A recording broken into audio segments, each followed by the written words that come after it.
As Senior Superintendent Celestio Maruti conducts a Kenyan children's band, he wears a broad smile and his police uniform. A rare sight in a country where police frequently make headlines for extrajudicial executions, corruption and crackdown on protesters. He says teaching children allows him to connect with the community and sometimes yields tips on crimes. I'm happy to see I have developed and I have given children something extra to do. The only sad part of it, they cannot march and go and play music outside, but we can make some performances.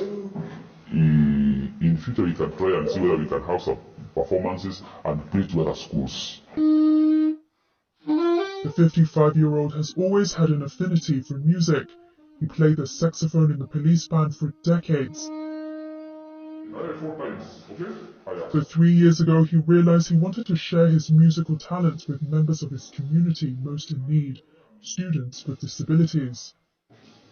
According to rights groups, many children with disabilities are left out of the educational system in Kenya, and only 19% of those kids go on to secondary school.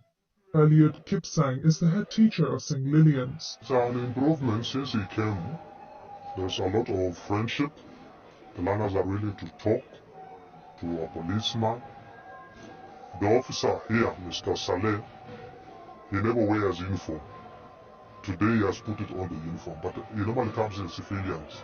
So whenever learners see such an officer in civilian clothes, they are afraid to talk, they are afraid to interact.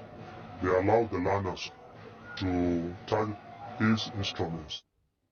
Maruti has 3 more years in his post, but he is ready to figure out a way to keep teaching at the school.